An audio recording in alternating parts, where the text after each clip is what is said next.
Marcus Webb had survived 3 assassination attempts, 2 diplomatic incidents that nearly started wars, and 1 memorable evening where he'd accidentally insulted a visiting alien dignitary by using the wrong pronoun, an error that had required 6 hours of delicate apology to resolve without bloodshed. None of that had prepared him for the Varathi. The transport shuttle descended through Cathara's turbulent atmosphere, with the kind of turbulence that suggested the planet itself was angry about his arrival. Marcus gripped the armrest and tried to review his briefing materials for the 18th time, though by now he'd memorized every word. Varathi Cultural Overview, Classified, Diplomatic Corps Eyes Only.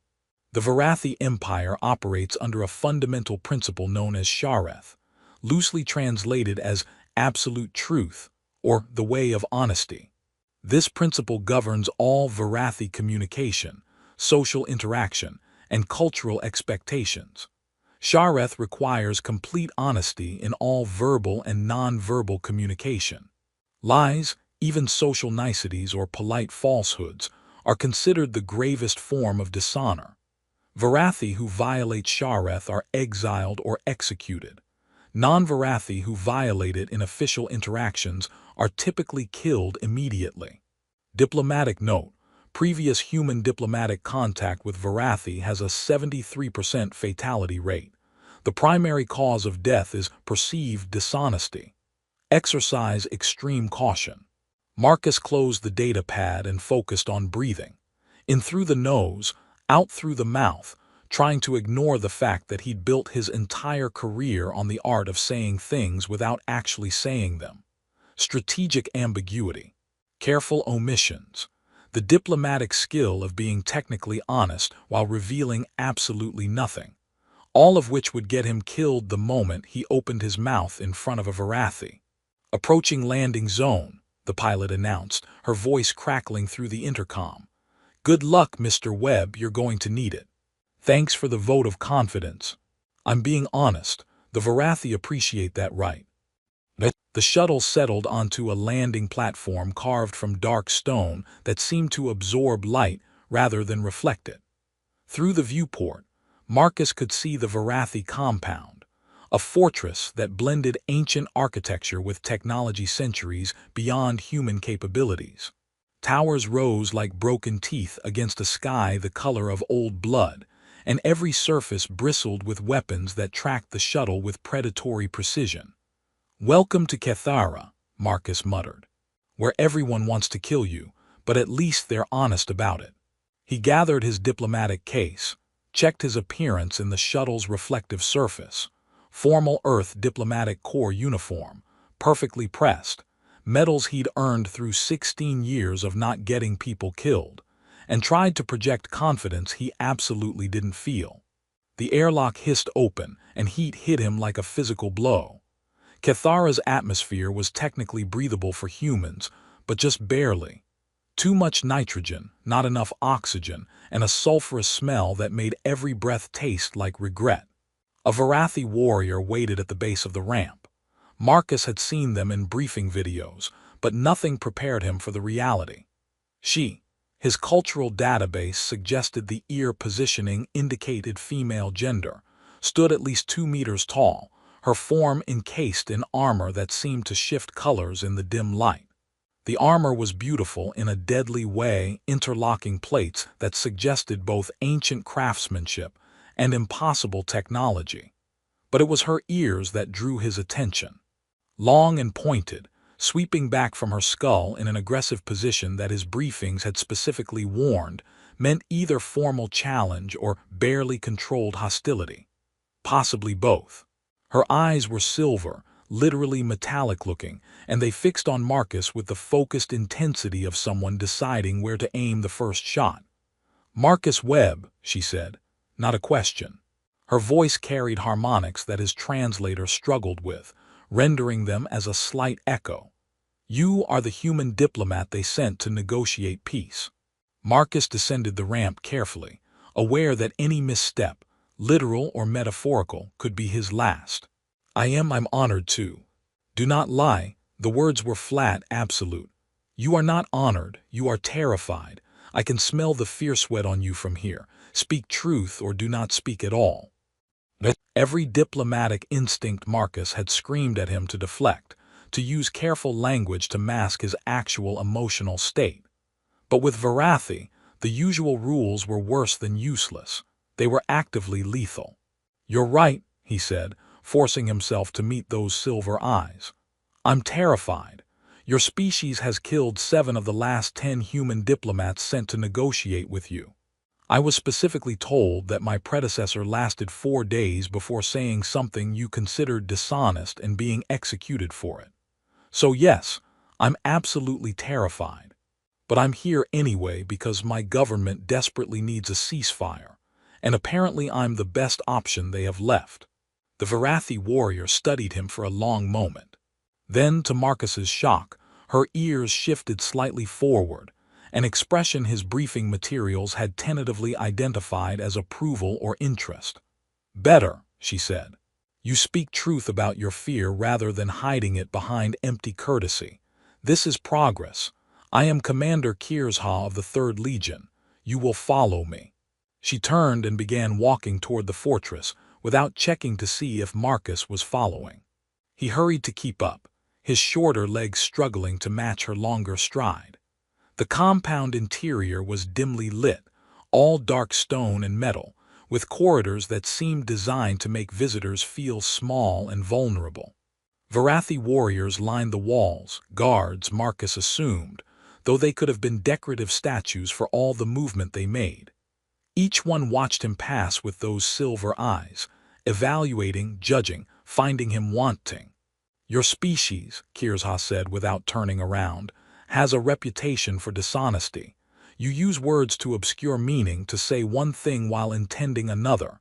You call this diplomacy. We call it cowardice." Marcus bit back his first response, a diplomatic deflection about cultural differences and the value of tact. With Varathi, that would be exactly the wrong approach. "Some humans use language that way," he said instead. "I've been trained to do exactly that for 16 years. It's how I've survived in situations where being blunt would have gotten people killed. And now you are in a situation where being anything other than blunt will get you killed." She glanced back at him. "Can you adapt, or will you cling to your habits of deception until they destroy you?" "I don't know," Marcus admitted, "but I'm going to try. Trying is insufficient. You will either adapt or die. There is no middle ground with Shareth." They reached a meeting chamber that was somehow even more intimidating than the corridors. The room was circular, with a raised platform in the center where a single chair sat, clearly meant for Marcus. Around the perimeter, elevated positions looked down on the center, creating the impression of being in an arena or judgment circle. Kirzha gestured to the chair. "Sit. I will return shortly." "Wait," Marcus said before he could stop himself. "How long is shortly?" She paused in the doorway. "As long as it takes me to prepare for our conversation. Why do you ask?" "Because in human diplomacy, making someone wait for extended periods is a power move, a way of establishing dominance. I'm trying to understand if that's what's happening here, or if you're being literal about returning shortly." Her ears shifted slightly, that forward position again. An honest question about cultural interpretation rather than passive acceptance of uncertain information. "You learn quickly, Marcus Webb." She considered. "I will return in approximately 1 of your hours. This is not a power move. I simply must consult with my superiors about how much information I am authorized to share with you. Use the time to prepare yourself." She left, and guards sealed the door behind her with a sound like breaking bones.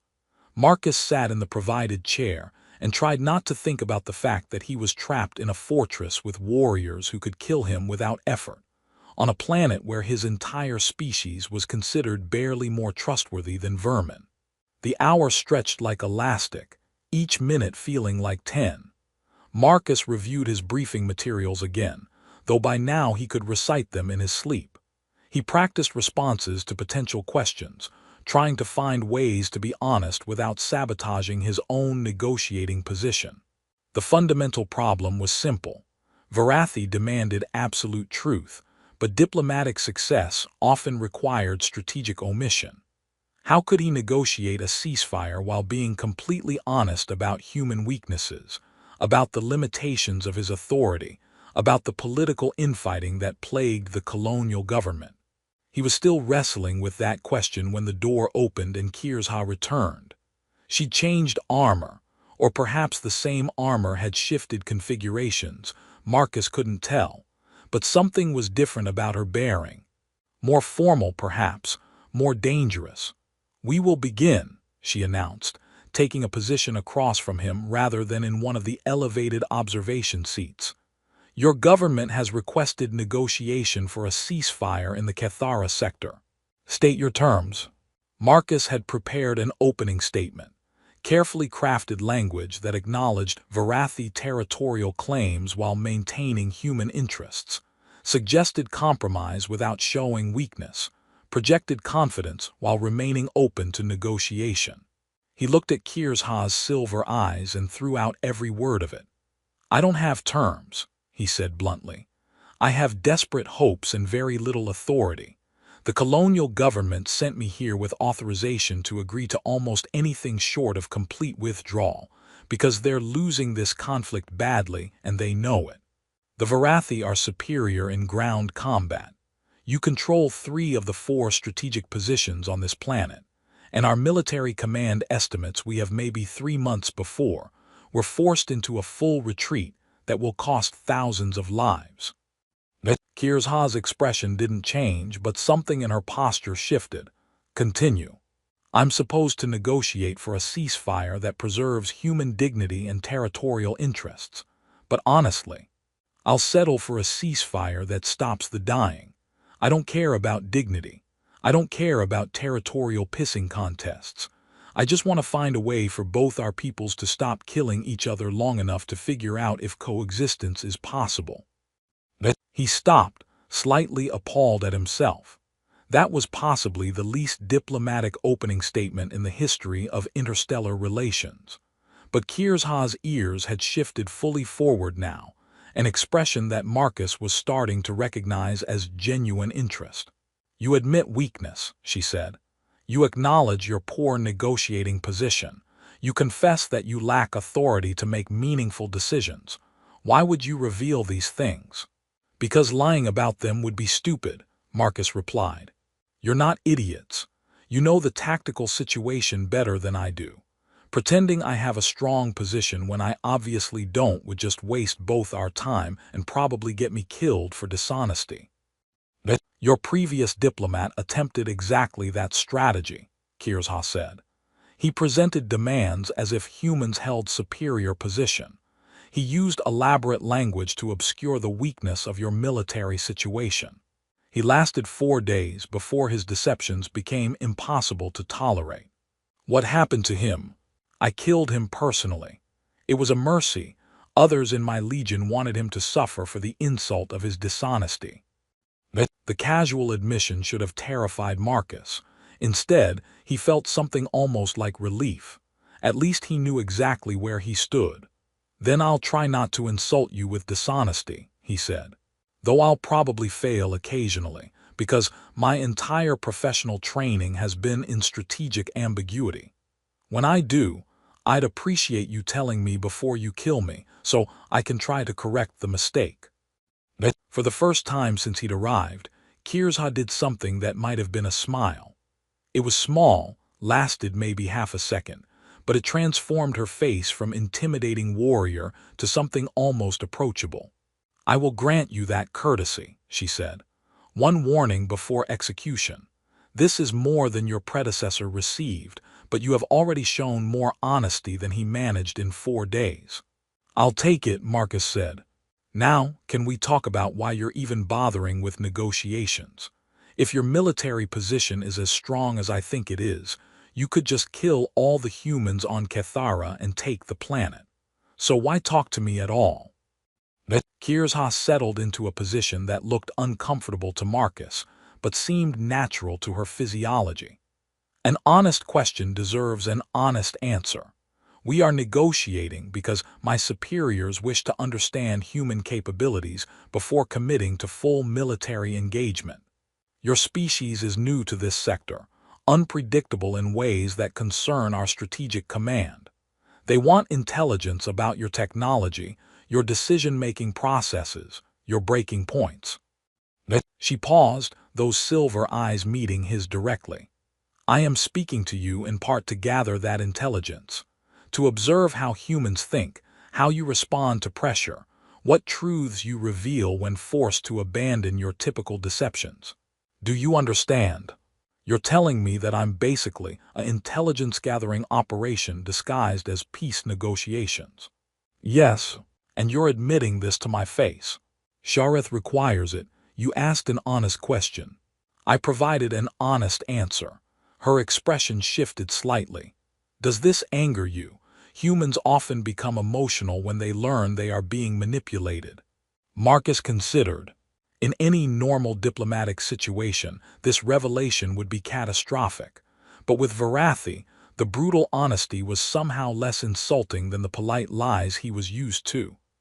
I'm not angry, he said slowly. I'm actually kind of relieved. At least I know what I'm dealing with. In human diplomacy, everyone has hidden agendas, but we all pretend we don't. It's exhausting. Your way is more direct. Your way is cowardice masquerading as sophistication, Kirzha said bluntly. But you are correct that honesty has tactical advantages. I will always know where I stand with you if you commit to Shareth. Deception creates uncertainty, which creates inefficiency. They talked for 3 more hours, and it was the strangest diplomatic negotiation Marcus had ever experienced.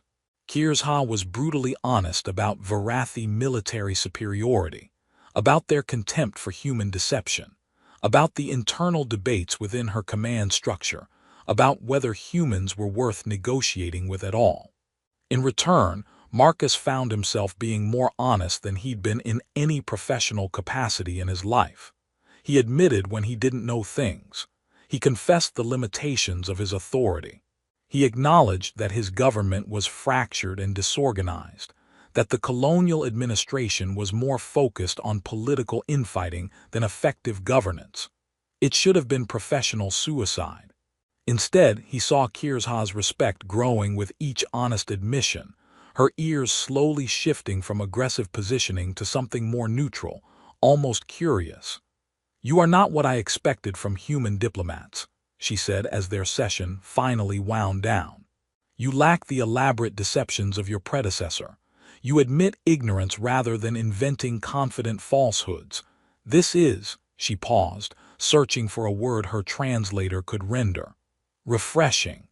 I'm too terrified to be clever, Marcus admitted. All my usual tricks would get me killed, so I'm just being honest and hoping that's enough. Fear that produces honesty is superior to confidence that produces deception. She stood, and Marcus rose as well. Return tomorrow. Same time, we will continue these discussions. That means I'm not being executed. Not today. You have not yet violated Shareth in ways that demand death. Continue as you have been, and you may survive long enough to be useful. It was possibly the nicest thing anyone had ever said to him in a professional context. As guards escorted Marcus back to the human diplomatic quarters, a bunker on the edge of the Varathi compound that was only slightly less depressing than a prison cell, he reflected on the strange day he'd had. He'd abandoned every diplomatic technique he'd ever learned. He'd admitted weakness, ignorance, and fear. He'd allowed a potentially hostile alien warrior to use him for intelligence gathering while being completely honest about it. And somehow, he was still alive. More than that, he was actually looking forward to tomorrow's meeting. Because for all her intimidating warrior bearing and casual admissions of violence, Kirzha was the most honest person Marcus had met in 16 years of diplomacy. In a career built on beautiful lies and strategic omissions, there was something almost addictive about absolute truth, even if that truth might eventually get him killed. The human diplomatic quarters smelled like recycled air and failure. Marcus sat on the narrow bed, calling it a cot would be generous, and reviewed his notes from the day's meeting. Except notes was too formal a word for what he'd scrawled. Fragmented observations about Varathi body language, reminders about which topics seemed to earn respect versus which prompted aggressive ear positioning, and one marginalized comment that simply read, "Don't lie about anything ever." His comm unit chimed with an incoming message from Earth. Marcus hesitated before opening it, knowing it would be his supervisor demanding a progress report. The colonial government wanted results, preferably yesterday, and they didn't particularly care about the complexities of Varathi cultural protocols. From Director Sarachin, Diplomatic Corps to Marcus Webb, Cathara posting RE. Status update required. Webb, need immediate report on negotiation progress. Colonial governor demanding timeline for ceasefire implementation. What concessions have you secured? What are Varathi asking in return? When can we expect preliminary agreement? Also receiving concerning reports about your negotiating approach. Multiple sources indicate you're being overly forthcoming about human tactical weaknesses. Please confirm you're maintaining appropriate diplomatic discretion. Marcus stared at the message, then began typing a response that was honest, deleted it, tried again with more diplomatic language, deleted that too. Finally he settled on, from Marcus Webb to Director Chen RE, status update. Negotiations proceeding. Varathi cultural protocols require absolute honesty. Strategic ambiguity is interpreted as dishonesty punishable by execution. Previous diplomatic approach contributed to Attaché Morrison's death. Am adapting strategy accordingly. No concessions secured yet. Varathi are primarily gathering intelligence about human capabilities and decision-making processes. They have been completely transparent about this objective. Timeline uncertain. Will report progress as it develops. He sent it before he could second-guess himself, then immediately received a response. This approach is unacceptable. You are undermining our negotiating position by revealing weaknesses. Recommend immediate return to standard diplomatic protocols. That is an order. Marcus read the message 3 times, then carefully composed his reply. With respect, Director, standard diplomatic protocols will result in my execution within 24 hours. The Varathi species operates under principle of Shareth, absolute truth in all communication. They consider any form of deception, including polite omissions, to be capital offense. I can be honest and possibly useful, or I can be diplomatic and definitely dead. Please advise which you prefer. There was a long pause before the next message arrived. Fine. Continue current approach. But if this backfires, it's your career, not mine. Marcus smiled grimly. At least someone was being honest about covering their ass. He spent the evening studying more Varathi cultural materials, though the database was frustratingly incomplete. Humans had only been in contact with the Varathi Empire for about 8 years, and most of that contact had consisted of violent misunderstandings followed by hasty retreats. What little information existed painted a picture of a species that valued martial prowess, absolute honesty, and hierarchical discipline. They had no concept of white lies, no tolerance for social niceties that obscured truth, no patience for the kind of careful word crafting that Marcus had built his career on. They also, according to the limited anthropological data, had virtually no cross-species diplomatic relationships. The Varathi dealt with other species primarily through conquest or mutual non-interference pacts.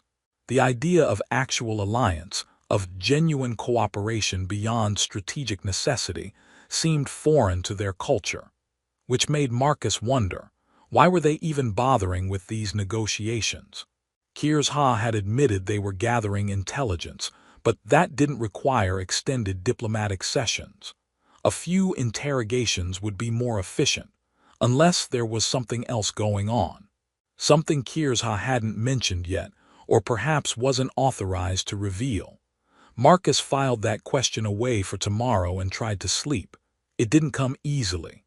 The next morning, Marcus was escorted back to the meeting chamber by the same silent guards. Kirsha was already waiting, her armor somehow different again, darker, with patterns that seemed to shift when Marcus wasn't looking directly at them. "You survived the night," she observed. "This is promising." "I'm as surprised as you are," Marcus replied, settling into his designated chair. "Though I did receive some concerning messages from my superiors. Apparently being honest with you is considered undermining our negotiating position." "What did you tell them?" "That I could be honest and possibly useful, or diplomatic and definitely dead." He paused. Was that appropriate to share? "I'm still learning where the boundaries are." Kirsha's ears shifted forward, that expression of approval he was beginning to recognize. "Sharing your superior's objections to Shareth demonstrates your commitment to honesty over political convenience." "This is appropriate." What was their response? "Basically fine, but if it doesn't work, we're blaming you. Your superiors are cowards who refuse responsibility for their own decisions." "Yes," Marcus agreed, surprised by his own bluntness. "Yes, they are. And yet you serve them. Why?" It was the kind of question that demanded real thought, real honesty. Marcus considered his answer carefully. "Because the alternative is worse. If I refuse this assignment, they'll send someone else, someone less prepared, less willing to adapt to Varathi culture.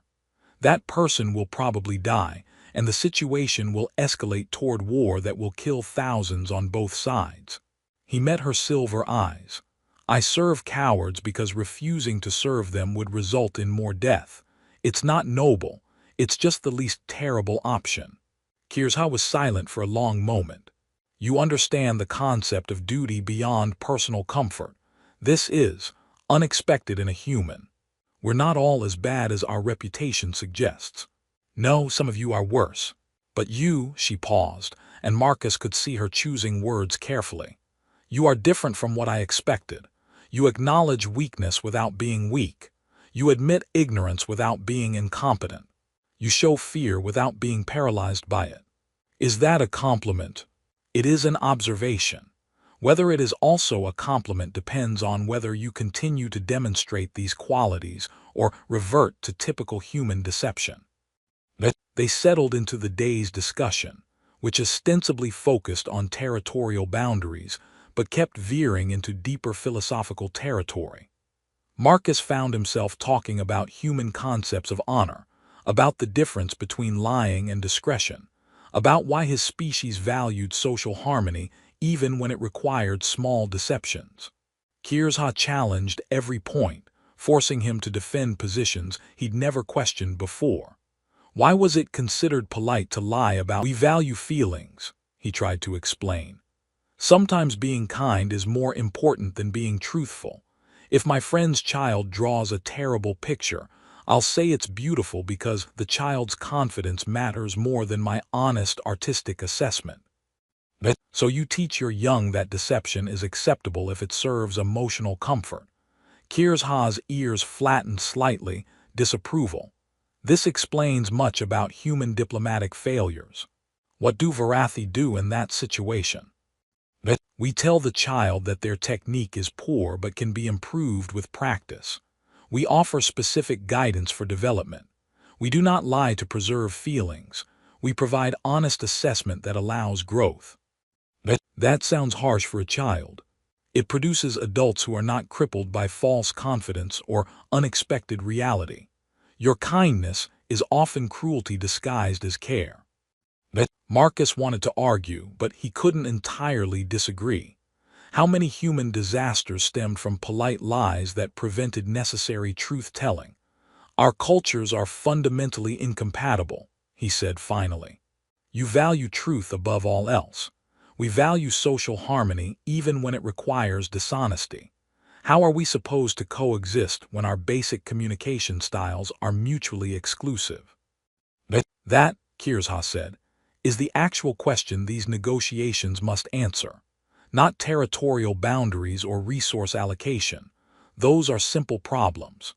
The real question is whether species with incompatible values can find common ground, or whether we are destined for conflict because we cannot understand each other's fundamental assumptions about reality. It was the most philosophical thing she'd said, and it struck Marcus as deeply true. They weren't really negotiating a ceasefire. They were negotiating whether two species could tolerate each other's existence. Can they? He asked. Find common ground, I mean. I do not know. You are the first human I have spoken with extensively. Before you, I believed all humans were fundamentally dishonest, that your species was incapable of Shareth. You are proving that assumption incomplete. Just incomplete, not wrong. You are one human. An outlier, perhaps. I cannot extrapolate from a single data point to conclusions about your entire species. She tilted her head, an expression Marcus was learning meant curiosity. Are you representative of human capability, or are you exceptional? I'm painfully average, Marcus admitted. If I'm managing Shareth, it's only because I'm too terrified to be clever. A braver human would probably try diplomatic maneuvering and get themselves killed.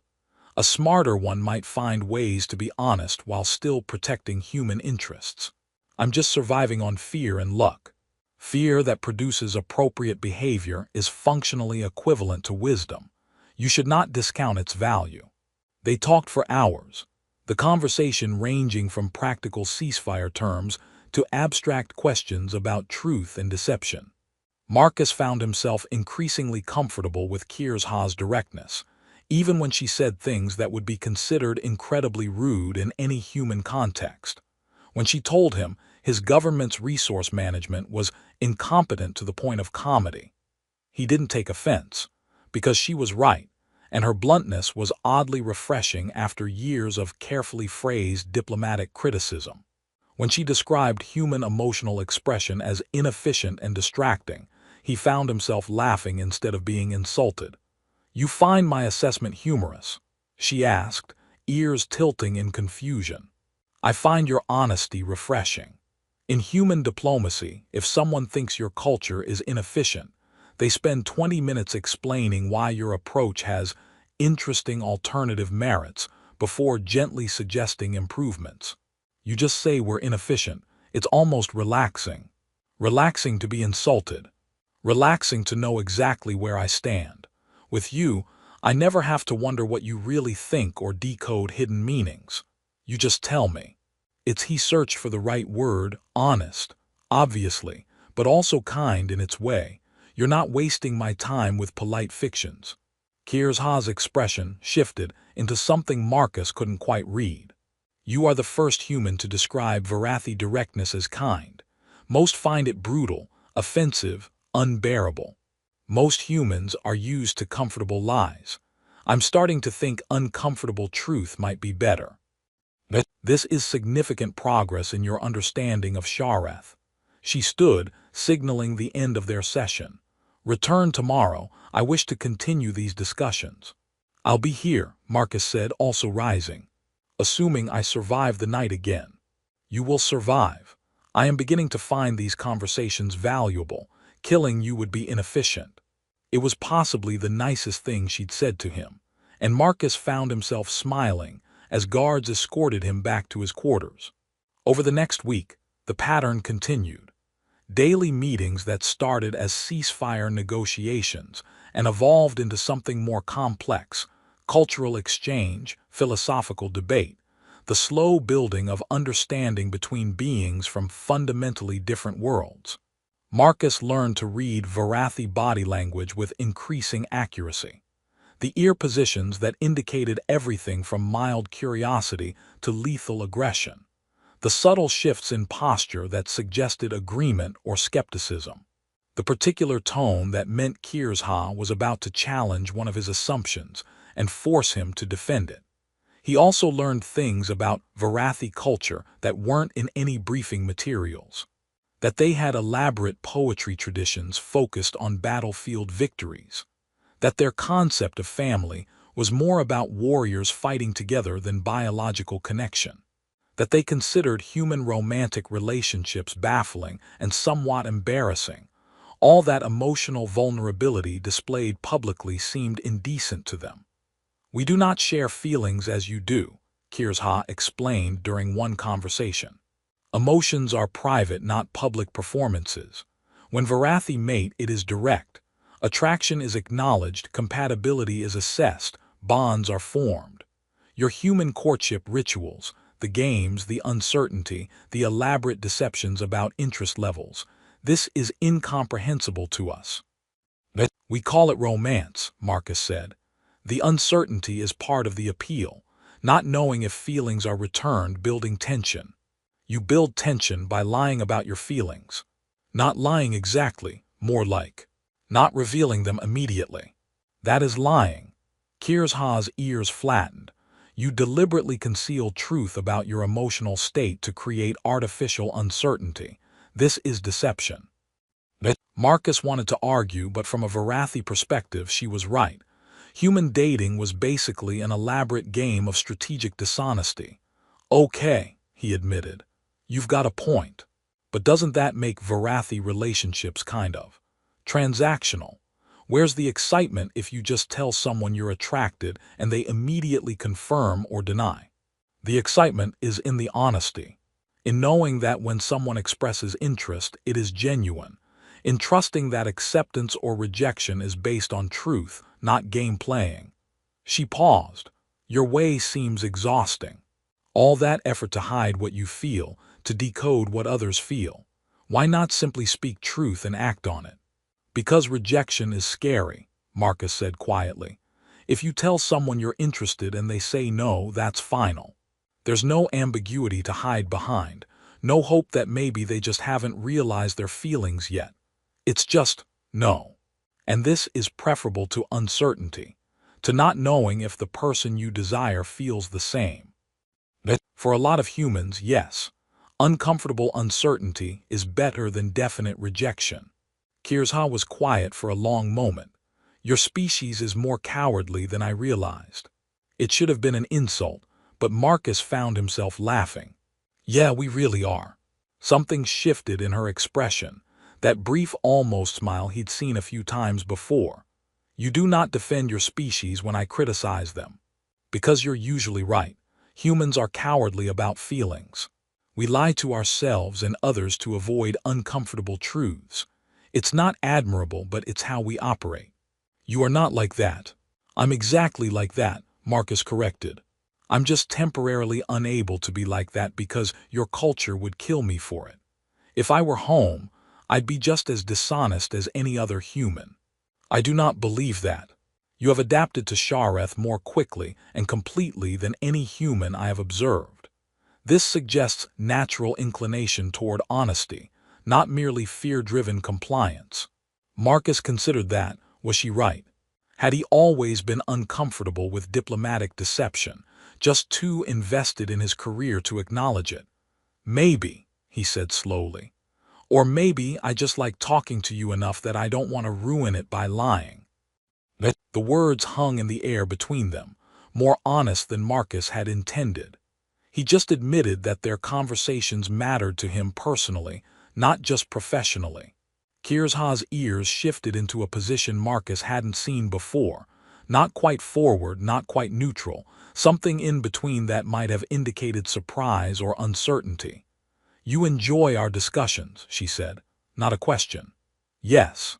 More than I've enjoyed any diplomatic negotiation in 16 years. He decided to commit to honesty fully.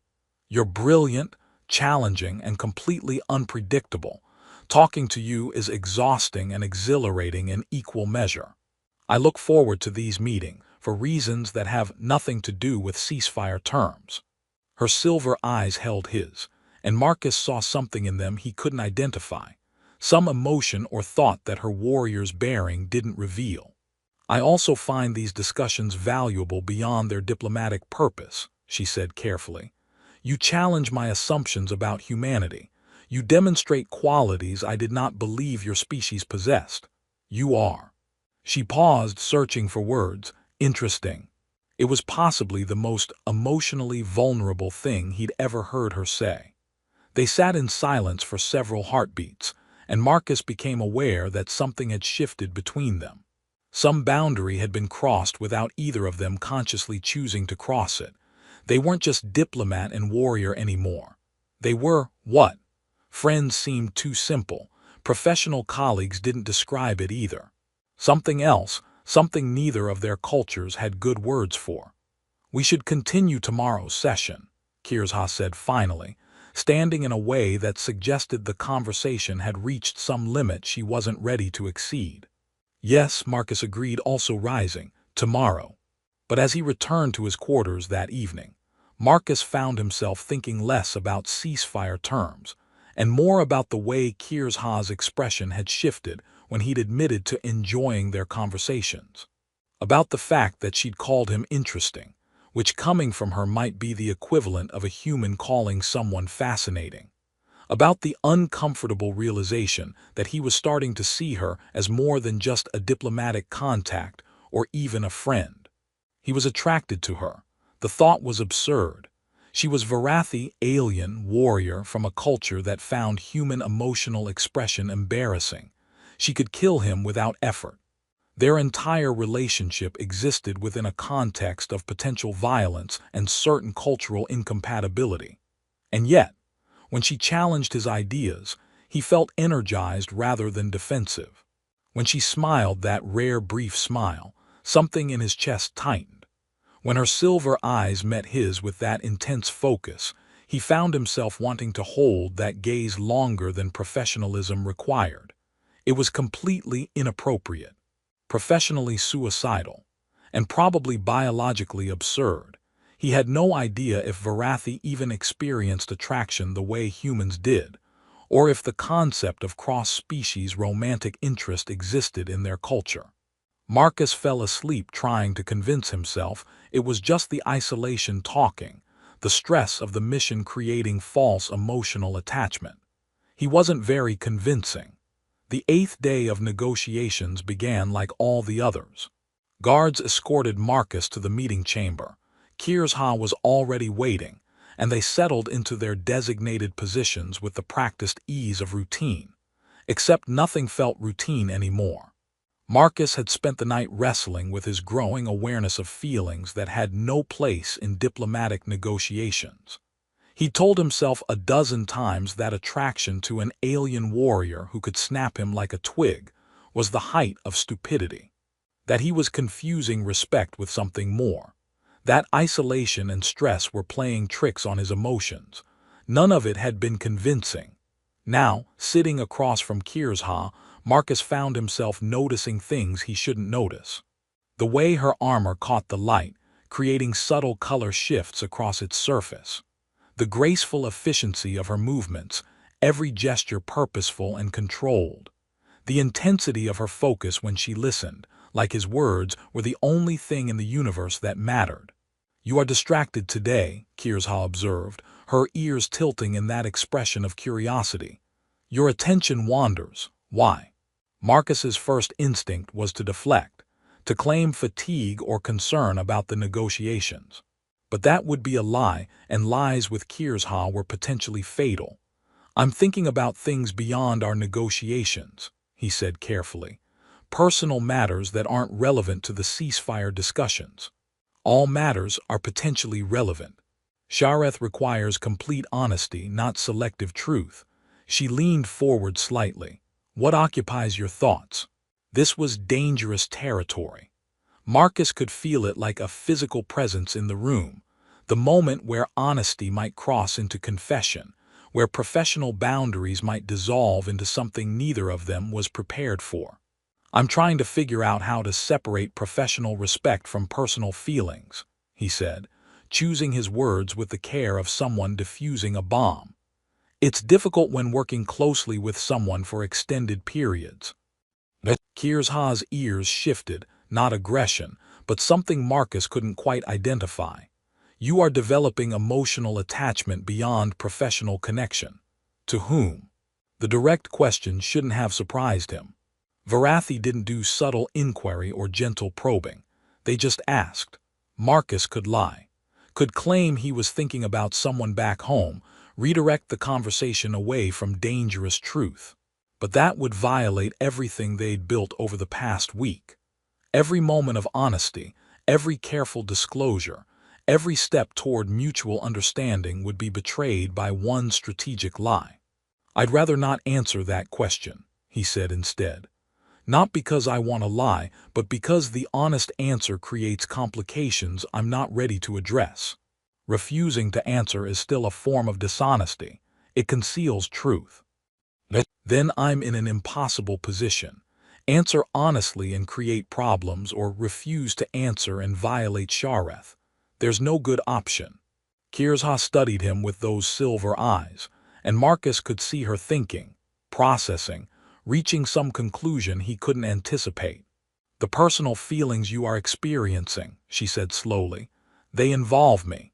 It wasn't a question, just a statement of observed fact, delivered with characteristic Varathi directness. Marcus felt his heart rate spike, felt heat in his face that was probably visible to her enhanced senses. Every diplomatic instinct screamed at him to deny, to deflect, to find some clever way to redirect the conversation. But he'd committed to honesty, even especially when it was terrifying. "Yes," he said quietly, "they involve you." The silence that followed felt like standing on the edge of a cliff, gravity pulling at him. The ground so far below it might as well not exist. Kirzha's expression didn't change, but her ears shifted through several positions rapidly. Surprise, consideration, something else Marcus couldn't read. She stood abruptly, and he fought the instinct to flinch. "This is," she paused, turned away from him, "unexpected, complicated.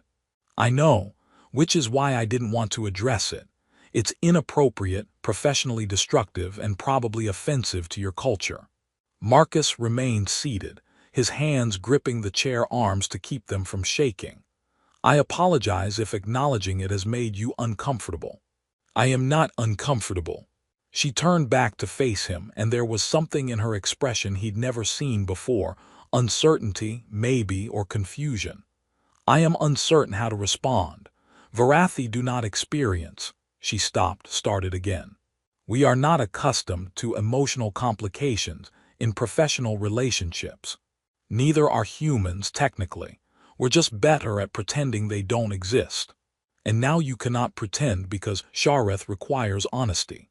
Her ears flattened slightly. "This is a problem." "Yes, we must address it, or it will interfere with our negotiations." "Probably." Kirzha moved to the observation window, the only one in the chamber, showing the harsh landscape of Kethara beyond the compound walls. She stood there for a long moment, her back to Marcus, perfectly still in that way she had when thinking deeply. "Among Varathi," she said finally, "when such feelings arise, we address them directly. State the attraction, assess compatibility, make decision to pursue or decline. There is no ambiguity, no drawn-out uncertainty. This is efficient." That sounds terrifying from a human perspective. Your way is more terrifying. You hide feelings, create elaborate games of uncertainty, suffer through not knowing if attraction is mutual. How is that preferable? It gives you plausible deniability. If you never say what you feel, you can never be definitively rejected. Cowardice. She turned back to face him. "But you have already spoken truth. You have acknowledged feelings. By Varathi standards, you have initiated the process. I must now provide honest response." Marcus's mouth went dry. "You don't have to, this isn't. I wasn't trying to initiate anything. I was just being honest because you asked. Intention is irrelevant. You have spoken truth about attraction. I am required by Shareth to respond with equal truth." She moved closer, and Marcus had to tilt his head back to maintain eye contact. "I have also experienced feelings beyond professional respect. You interest me in ways I did not anticipate. Your mind challenges mine. Your honesty, however difficult it is for you to maintain, demonstrates courage. Your presence has become," she paused, searching for words, "something I look forward to beyond its diplomatic utility." The confession hung in the air between them, as honest and direct as everything else she said. No poetry, no romantic language, just truth delivered with characteristic Varathi bluntness. It was possibly the most romantic thing Marcus had ever heard. "So we're both attracted to each other," he said, his voice slightly unsteady. "Now what? Now we must decide if we pursue this attraction, or set it aside in service of our professional obligations. Can we do both? Keep things professional while acknowledging that there are personal feelings underneath?" "I do not know. Varathi do not have experience with this type of situation. We do not typically form emotional attachments to other species." "Humans don't either," Marcus admitted. "There are protocols against diplomatic personnel becoming romantically involved with their negotiating counterparts. It's considered a massive conflict of interest. Then we are both violating our respective cultures' expectations merely by having this conversation." "It seems like it." They stood there, Marcus still seated, Kirsha looming over him but somehow not threatening, both grappling with a situation neither had been trained for. "I must consult with my superiors," Kirsha said finally. "This situation requires guidance beyond my authority." Panic spiked through Marcus. "Wait, you're going to tell them about the attraction? Shareth requires honesty in all communications. I cannot conceal this from my command structure." "But I don't know what they'll do, but it can't be good. They might remove you from negotiations, or execute me as a corrupting influence, or they will respond according to Varathi protocols.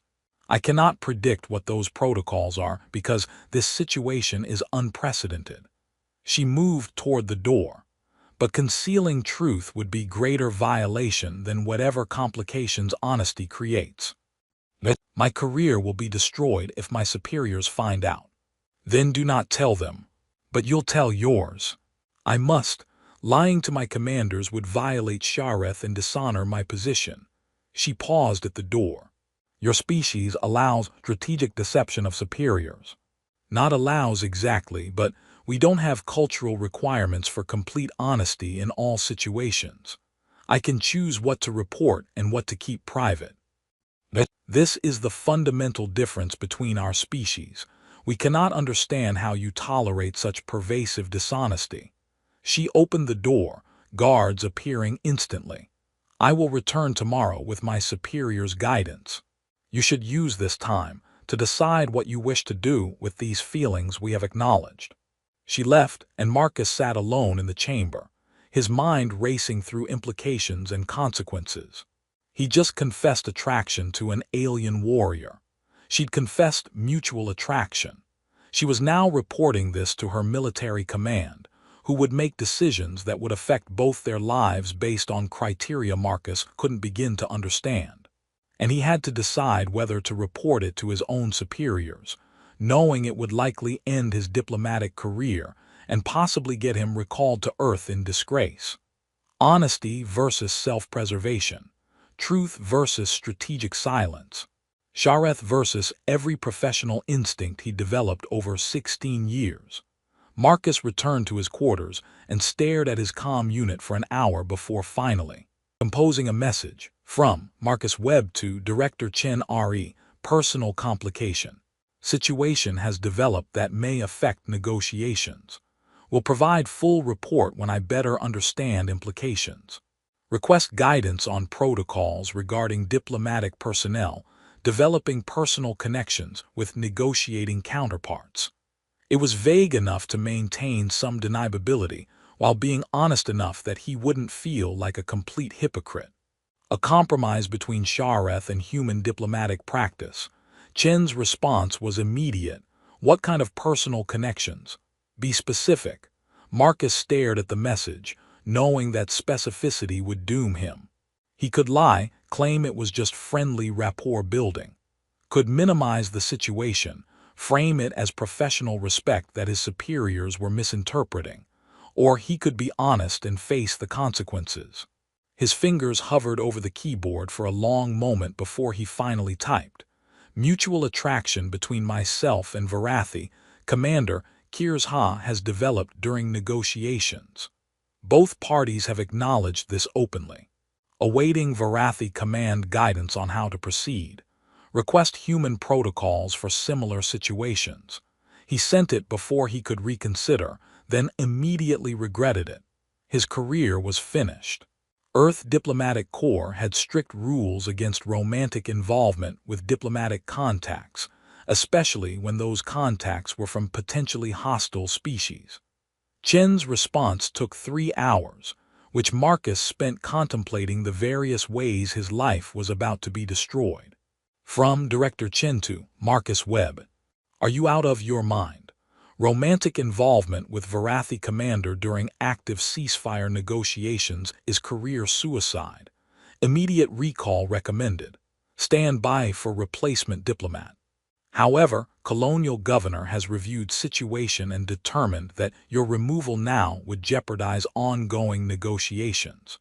You are ordered to maintain professional distance, discontinue all personal relationship development, and focus exclusively on diplomatic objectives. This is a direct order, Webb. Follow it or face court-martial. Marcus read the message 3 times, feeling something cold settle in his stomach. They were ordering him to lie. Not explicitly. They'd phrased it as maintaining professional distance. But the effect was the same. They wanted him to pretend the attraction didn't exist, to go back to purely professional interactions, to conceal truth in service of diplomatic convenience. Which was exactly what humans did. Exactly what Kirzha had identified as their fundamental cowardice. He could follow orders, protect his career, maintain the comfortable fiction that he and Kirzha were nothing more than diplomatic counterparts. Or he could commit fully to Shareth, even if it meant defying his own command structure. Marcus spent the rest of the day wrestling with the decision. By evening, he'd reached a conclusion that terrified and exhilarated him in equal measure. He was going to be honest, completely, devastatingly honest. Whatever consequences followed, career destruction, court-martial, complete professional ruin, he would face them rather than betray the principles he'd been living for the past week. Because Kirzha was right. Humans were cowards about truth. They hid behind comfortable lies and called it civilization. But Marcus had discovered something in his week of Shareth. Honesty was harder than deception, but it was also cleaner. More real, more alive. Even if it destroyed him, he wouldn't go back to strategic ambiguity and diplomatic word games. He'd rather be honest and ruined than dishonest and safe. The decision settled over him like armor, uncomfortable but necessary. He slept better than he had in days. The 9th morning arrived with the weight of consequence. Marcus was escorted to the meeting chamber as usual, but this time Kirzha wasn't alone. 3 senior Varathi officers stood with her, older warriors whose armor bore honors that suggested centuries of service. Their silver eyes fixed on Marcus with varying expressions of curiosity, skepticism, and what might have been hostility. Marcus's heart hammered, but he kept his expression neutral as he took his designated seat.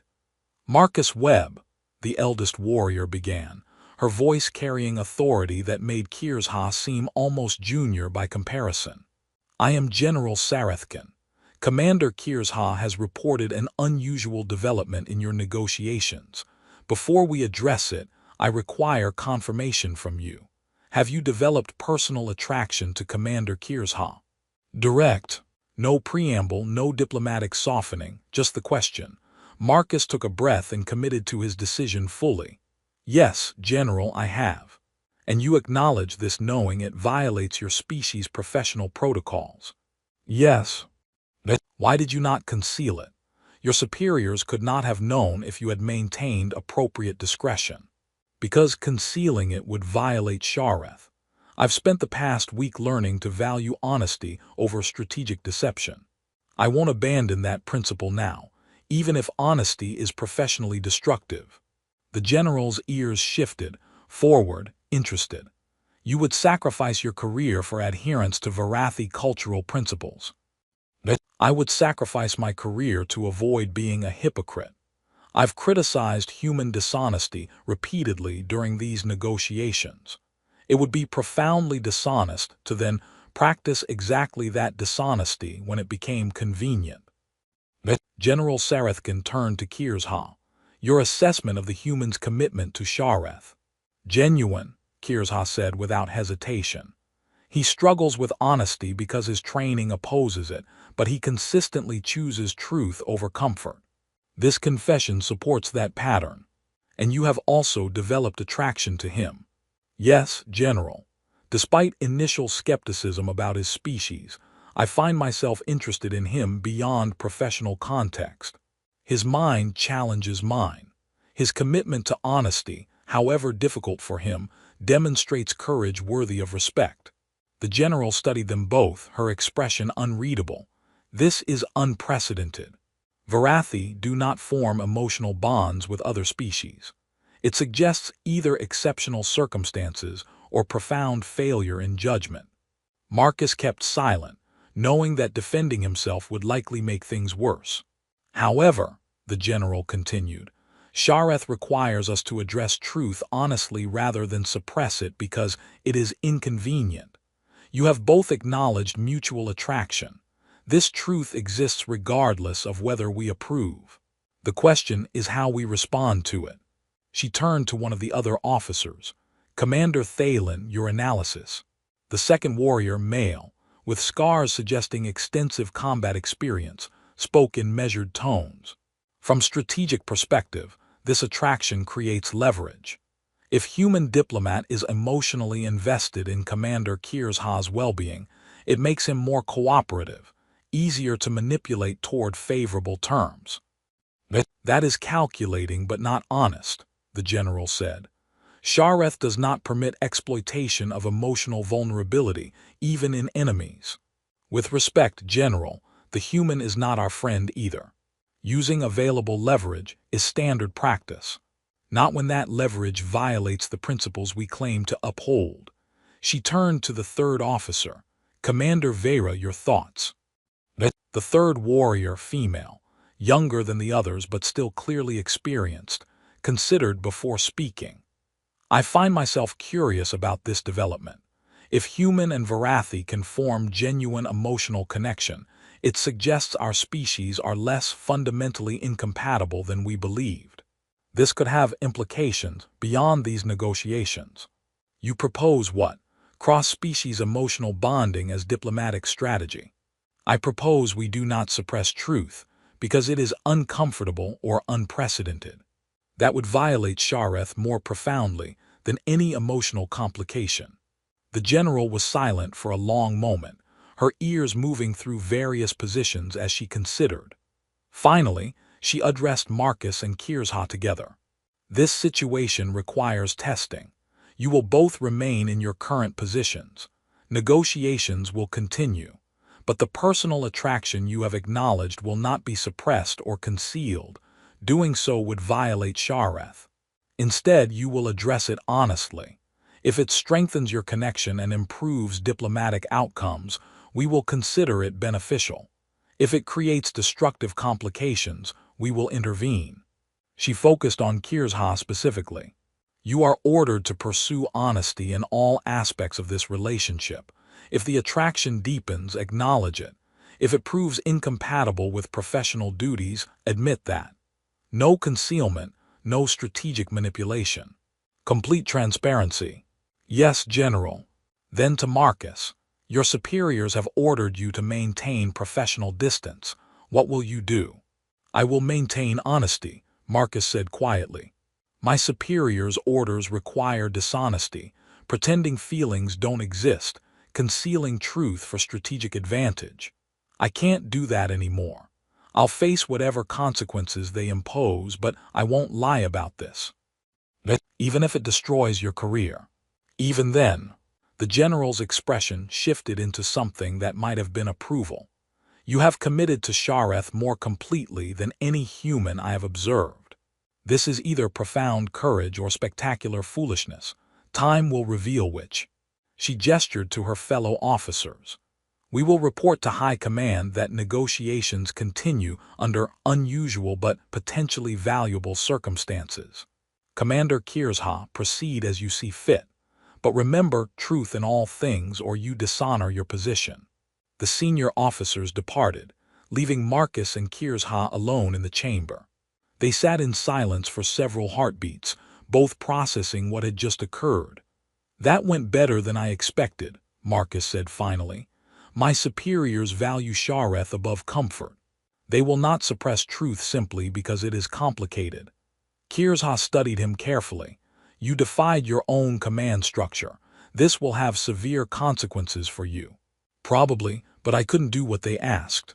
Couldn't pretend this doesn't exist just because acknowledging it is inconvenient. You have become more Varathi than human in your commitment to honesty. I've become someone I can actually respect.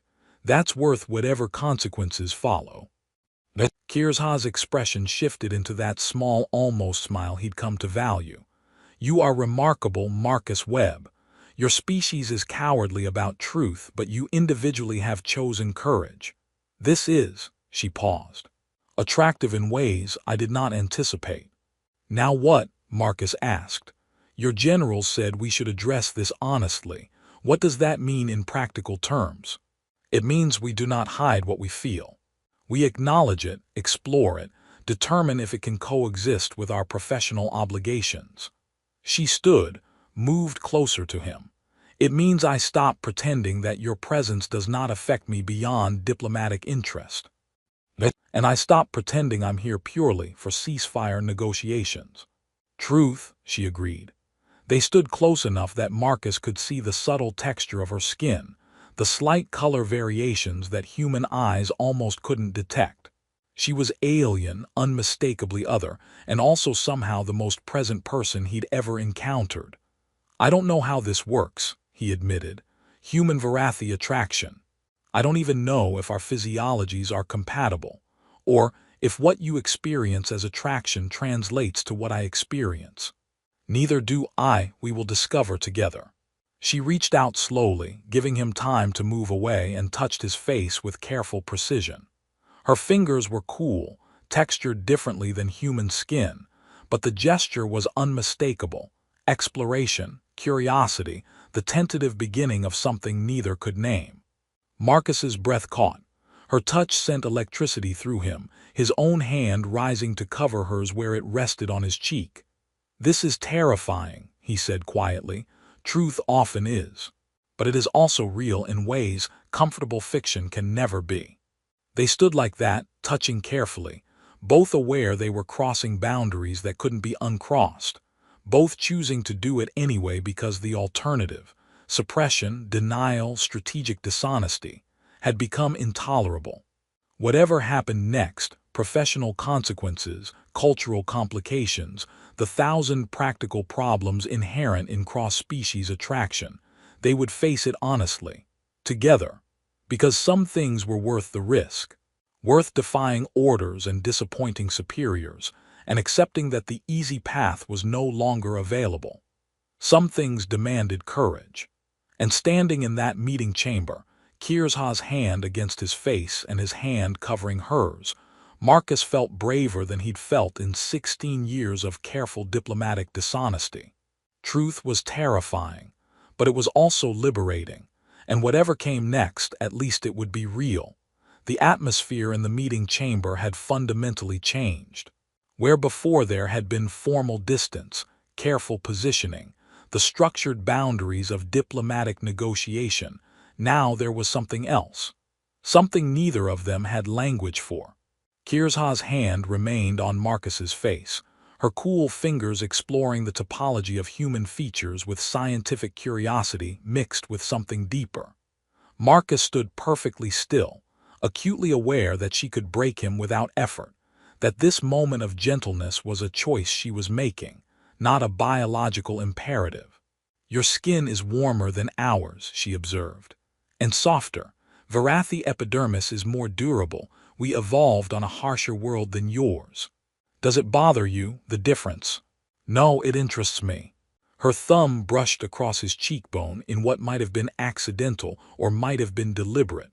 "I have touched many beings in combat. This is the first time I have touched someone to understand them rather than harm them. The experience is strange. Strange good or strange bad. Simply strange, new." Her silver eyes met his directly. "Is this appropriate by human standards, the touching?" Honestly, I don't know. Human physical contact rules are complicated and context-dependent. But this, he gestured to her hand on his face, his hand covering hers. This feels appropriate, to me at least. Then we will proceed according to what feels appropriate rather than predetermined rules. This seems more honest. She lowered her hand, and Marcus felt the absence of contact like a physical loss. They were standing closer than professional distance required, close enough that he had to tilt his head back to maintain eye contact with her superior height. "We should discuss practical matters," Kirzha said, though she didn't step back. "Our superiors have authorized us to explore this attraction honestly, but what does that mean? What are we attempting to discover?" Marcus considered. "I suppose we're trying to figure out if what we feel is genuine compatibility or just the result of proximity and isolation.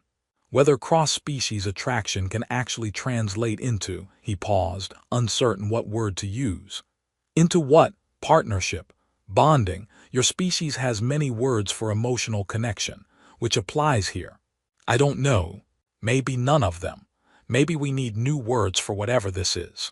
Kirzha moved to the observation window, gesturing for Marcus to join her.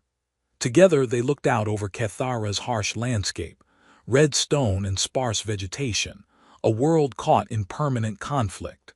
"Among Varathi," she said, "when attraction is acknowledged, we proceed through stages. First is assessment, determining if compatibility exists beyond initial interest. This involves direct questions about expectations, boundaries, long-term intentions."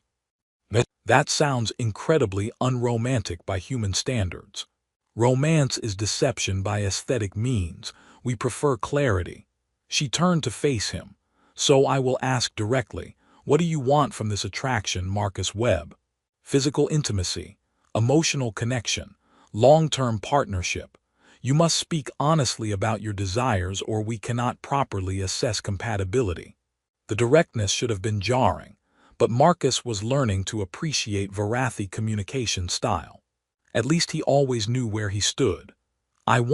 He stopped, forced himself to really examine what he felt rather than what he thought he should say. "I want to know you beyond our professional roles. To understand what you think about beyond military strategy and diplomatic objectives. I want to spend time with you when neither of us is performing our designated functions." "You want companionship. More than that.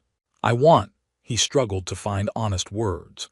"When you smile, which you do rarely and briefly, I feel something in my chest that has nothing to do with diplomatic success. When you challenge my ideas, I get energized rather than defensive. When you touch me, I want the contact to continue. So yes, companionship, but also attraction that includes physical desire, emotional investment, the whole complicated human mess of wanting someone." Kirzha listened with that intense focus that made Marcus feel like the most important thing in her universe. "Physical desire. You wish to mate with me." The bluntness made Marcus's face heat. "That's yes, eventually, maybe. If that's even possible between our species. I don't know the biology. It is possible.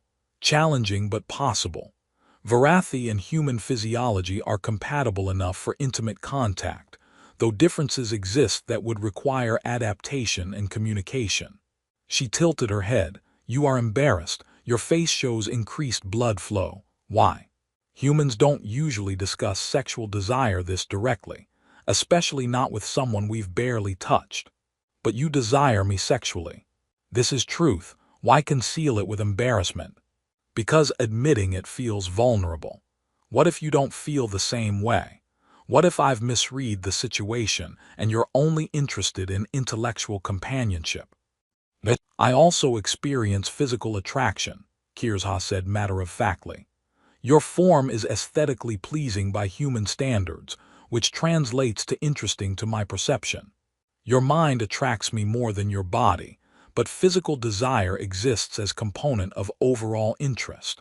I would engage in intimate contact with you if circumstances permitted." She delivered this information with the same tone she might use to discuss tactical deployments, and somehow that made it more intimate than any poetic declaration could have been. "Okay," Marcus said, slightly breathless. "So we're mutually attracted physically and intellectually. That's good to establish. Now we must address practical complications. You are human, I am Varathi. You serve Earth Diplomatic Corps, I serve Varathi Military Command. Our cultures are fundamentally incompatible in many ways. Our physiologies differ significantly. The political ramifications of cross-species relationship between diplomatic counterparts are severe for both our careers. You're making a very compelling argument against pursuing this. I am stating obstacles honestly so we can determine if they are surmountable or insurmountable." Her expression shifted into something more serious. "I do not engage in relationships lightly, Marcus. If we proceed beyond mutual attraction into actual partnership, I will commit fully. Varathi do not practice casual connection. We bond completely or not at all. You must understand what you are agreeing to." "And what am I agreeing to?" "To partnership that supersedes professional obligations when they conflict. To honesty that may be painful or inconvenient. To commitment that does not waver because circumstances become difficult." She paused. "In Varathi culture, bonded partners are considered single unit. What affects one affects the other. Challenges to your honor become challenges to mine. Your failures reflect on me as mine reflect on you.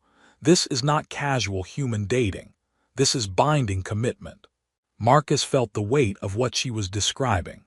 It was more serious than human engagement, closer to marriage but without the cultural ritual surrounding it. Just a decision to be bound, made honestly and completely. "That's terrifying," he admitted. "Yes, but is it acceptable to you?" He thought about his life before Cathara.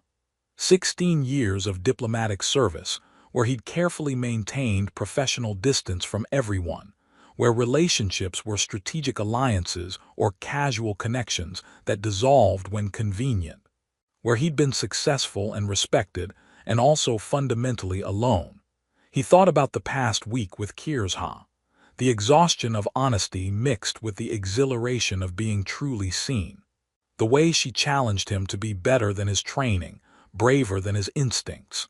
The unexpected joy of someone who never lied to him, even when truth was uncomfortable. "I don't know if I can commit to something that binding," he said slowly. "Not because I don't want to, but because I don't know if I'm capable of it. Humans aren't trained for that level of commitment. We're taught to preserve options, maintain independence, protect ourselves from complete vulnerability. Then you must decide if you can overcome that training, because I will not accept partial commitment. Either you are willing to be fully honest and fully present in this partnership, or we should acknowledge mutual attraction but not pursue it further." The ultimatum was delivered without anger or manipulation, just truth. Kirsha wouldn't compromise on this because compromise would violate her fundamental principles. Marcus could feel the decision point approaching like a physical force. He could step back now, preserve professional distance, protect his career and emotional safety. Or he could step forward into something terrifying and unprecedented and completely honest.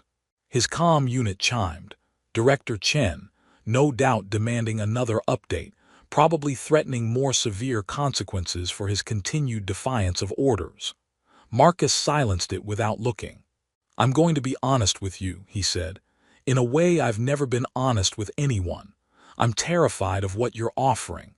Complete commitment, total honesty, binding partnership. Everything about it violates my training and cultural conditioning. I should refuse. I should protect myself and my career and maintain safe distance." He stepped closer to her, close enough to feel the slight temperature difference between their bodies. "But I don't want safe distance. I don't want careful self-protection. I want whatever this is between us, even if it's terrifying, even if it destroys my career, even if I don't fully understand what I'm agreeing to." He met her silver eyes directly. "I want to try. To commit fully, to be as honest as you need me to be, to see if I'm capable of the kind of partnership you're describing. I might fail. I might revert to human patterns of partial commitment and strategic self-preservation. But I want to try. Kirsha's expression transformed. That is sufficient, she said quietly. Perfect commitment is impossible. We are both flawed beings. But commitment to honesty about our flaws, willingness to try despite fear, this is what Shareth requires. This is what I require. She reached out and took both his hands in hers, the gesture formal and significant in ways Marcus didn't fully understand but felt the weight of. Among Varathi, when partners decide to bond, we perform Kethful, the unmasking. We remove our armor in each other's presence, demonstrating complete vulnerability and trust. This symbolizes our willingness to be undefended before our partner, to trust them with our most fragile self. Marcus's heart hammered. You want to remove your armor, now. If you will do the same. Not armor literally for you. Humans do not wear protective equipment constantly, but whatever symbolic armor you carry, whatever defenses you use to protect yourself from being fully known. She was asking him to be completely vulnerable, to strip away every diplomatic technique, every careful self-presentation, every protective layer he'd built over 16 years of professional service. I don't know how to do that, he admitted. I've spent so long hiding behind professional competence and diplomatic language that I don't know what's underneath anymore. Then we will discover together. Her hands tightened on his. Be brave and speak your mind, human. Tell me something you have never told anyone. Something you are ashamed of or frightened by or desperately wish were different. Give me truth that costs you something to speak. Marcus's mouth went dry. This was the real test. Not whether he could admit attraction, but whether he could expose the parts of himself he'd kept hidden even from himself. I'm lonely, he heard himself say, the words falling into the space between them like dropped weapons. I've been lonely for most of my adult life. I'm good at my job, respected by colleagues, considered successful by every professional metric. But I have no real friends, no genuine connections. No one who knows me beyond the diplomatic persona I perform. I've built a career on being professional and distant, and somewhere along the way I forgot how to be anything else. The admission hurt to speak, like pulling shrapnel from a wound. But Kirsha's expression showed only acceptance, no judgment or pity. I've been terrified, he continued, the words coming faster now that he'd started, that I'm incapable of real connection. That I've trained myself so thoroughly to maintain distance that I've damaged something fundamental in myself. When I met you, when you forced me to be honest, I discovered I could still feel things deeply. That underneath all the diplomatic training, there's still a person capable of genuine emotion. And that terrifies me because it means I've been wasting years hiding from the very thing I needed most. He stopped, slightly shocked by his own honesty. He just confessed his deepest insecurity to an alien warrior he'd known for less than 2 weeks. Kirsha's hands released his, and for a moment Marcus thought he'd gone too far, shared too much. Then she reached for the seals of her ceremonial armor. I understand your loneliness, she said, beginning to remove the heavy shoulder plates. Varathi warriors are trained in isolation, discouraged from emotional attachment, taught that connection weakens combat effectiveness. I have spent my adult life surrounded by fellow soldiers and utterly alone. The shoulder plates came off, set aside with ceremonial care. Then the chest piece, unlocking with a sound like breaking promises. When you arrived, I expected typical human dishonesty. I anticipated frustration, probable execution of another lying diplomat, continued isolation in my professional excellence. She continued removing armor pieces, each one revealing more of the warrior beneath. Instead, you demonstrated capacity for honesty that challenged my assumptions about your species. You became interesting, then compelling, then necessary. The arm guards came off, then the leg plates, each piece of protection set aside deliberately. She was stripping herself of the armor that defined her role, her identity, her safety. I am frightened, she said, standing now in just the thin undersuit Varathi wore beneath their armor, "that I lack capacity for the emotional vulnerability you require. Warriors are not trained for partnership. We are trained for duty, hierarchy, obedience. I do not know if I can be what you need." She stood before him, physically imposing even without her armor, but also completely vulnerable in ways that transcended the physical. This was a Varathi commander removing her protection, admitting fear and uncertainty, choosing exposure over safety. Marcus felt something break open in his chest: recognition, connection, the profound understanding that they were both terrified and both choosing courage anyway. He began removing his formal jacket, the diplomatic uniform that had been his own armor. The vest beneath came next, then his tie, each piece of professional identity discarded until he stood in just his shirt and trousers. "I'm afraid," he said, matching her honesty with his own, "that I'll disappoint you, that my commitment will waver when things get difficult, that my human patterns of self-protection will resurface and betray what we're trying to build, that I'm not brave enough to be what you need." They stood facing each other, both stripped of their respective armors, both vulnerable and honest and terrified. Kirsha stepped forward, closing the remaining distance between them. She was still taller, still physically imposing, but also completely present in ways that made size irrelevant. "Then we will be frightened together," she said quietly. "We will fail occasionally, disappoint each other, struggle with our respective limitations. But we will do it honestly, without pretense or protective deception." Her hand found his face again, and this time Marcus leaned into the touch, his own hands rising to rest on her waist, where the undersuit revealed the reality of her body beneath the warrior persona. "This is terrifying," he repeated. "Truth often is." Her other hand joined the first, cradling his face between her palms. "But it is also real in ways comfortable fiction can never be. And I would rather be terrified and honest with you than safe and isolated." "So would I." They stood like that, holding each other carefully, both aware they were crossing boundaries that couldn't be uncrossed, both choosing to do it anyway. Marcus's comm unit chimed again, another message from his superiors, probably escalating their threats, demanding compliance with orders to maintain professional distance. He ignored it completely. "My career is finished," he said, not releasing his hold on Kirsha.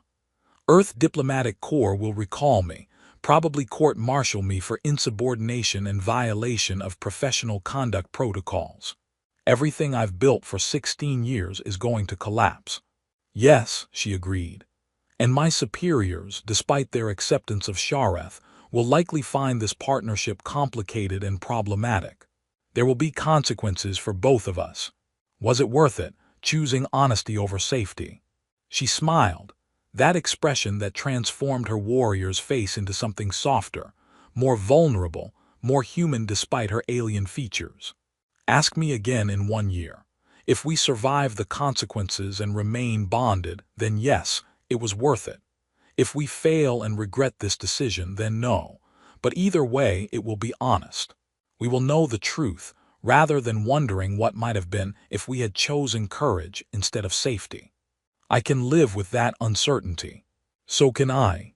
Marcus pulled her closer, and she allowed it, her hands sliding from his face to his shoulders, both of them navigating the physical differences between their species with careful attention.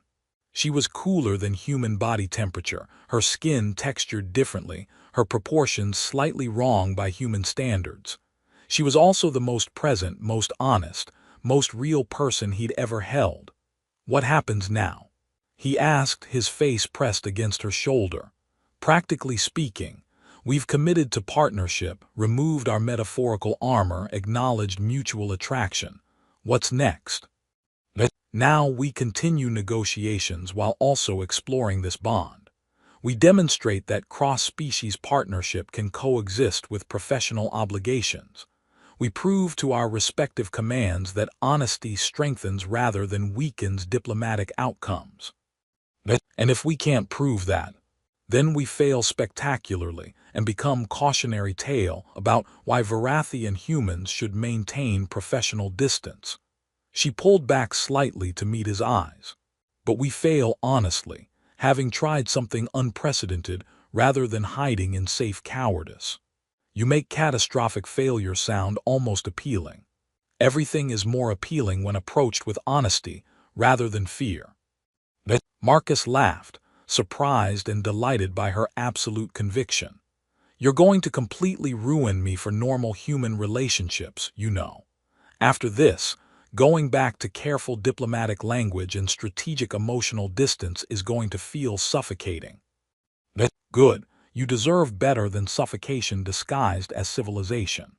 They held each other for several more minutes, neither willing to release the contact, both aware that once they left this room they would face consequences, complications, and the harsh judgment of their respective cultures. But for now they had this. Two beings from incompatible worlds, stripped of their protective armor, choosing vulnerability over safety and honesty over comfort. It was terrifying. It was unprecedented. It was probably going to destroy both their careers and quite possibly end in disaster. It was also the most honest thing Marcus had done in his entire life. And as Kirzha's hand found his again, their fingers intertwining in a gesture that was becoming familiar and essential, Marcus realized he didn't regret any of it. Not the career destruction, not the professional complications, not the uncertainty about what came next.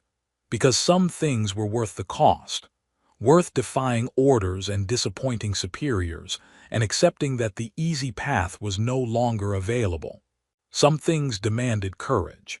And standing in that meeting chamber, holding hands with a Varathi warrior who had forced him to be honest, and then matched his vulnerability with her own, Marcus felt braver than he'd felt in 16 years of careful diplomatic dishonesty.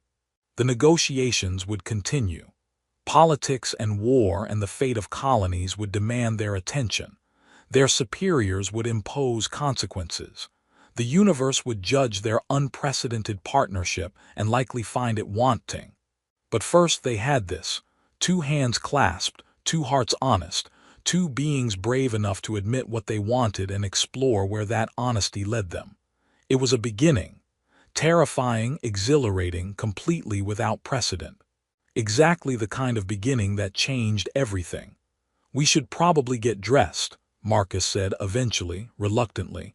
"Put our armor back on and face the consequences." Yes, but Kirzha didn't release his hand. "But first, tell me one more truth. Something you want that you are afraid to ask for." Marcus thought about all the things he wanted. For the negotiations to succeed. For his career to somehow survive. For the attraction between them to be sustainable rather than just the product of isolation and stress. But that wasn't what she was asking for. She wanted personal truth, vulnerable confession. "I want this to be real," he said quietly. "I want what we found here to be genuine compatibility rather than just the result of proximity and cultural novelty. I want to be with you in 6 months and still feel this way, still excited by your honesty, still attracted to your mind and your presence, still choosing vulnerability over safety. I want this to last." Kirzha's expression softened completely, the warrior dissolving into the person underneath. "So do I," she said, and it was possibly the most vulnerable admission she'd made. "I want to discover if what I feel now is sustainable or if it will fade when novelty wears away. I want to be worthy of your honesty and your commitment. I want to be more than just the Varathi who forced you to speak truth. I want to be partner who chooses to stand with you when truth becomes difficult." "Then we'll try," Marcus said. "We'll be honest, we'll be brave, we'll fail occasionally and succeed sometimes, and we'll see if unprecedented cross-species partnership can actually work. Together. They began the process of rearmoring, Kirzha methodically replacing each piece of ceremonial protection, Marcus redressing in his diplomatic uniform. But something fundamental had changed. The armor didn't fit quite the same way now that they'd chosen to remove it, now that they knew what vulnerability felt like. When they were both fully dressed again, Kirsha paused at the door. "Tomorrow, we resume negotiations. Our superiors will be watching closely, judging whether personal connection strengthens or weakens our professional effectiveness. What do you think they'll find?" "I think they will find two beings who are committed to honesty in all aspects of their relationship, personal and professional. I think they will find that transparency and trust create better outcomes than strategic deception and careful distance." She smiled. "Or they will find that we were fools who destroyed our careers for romantic notion. Either way, we will know the truth. I'm starting to think you're addicted to truth.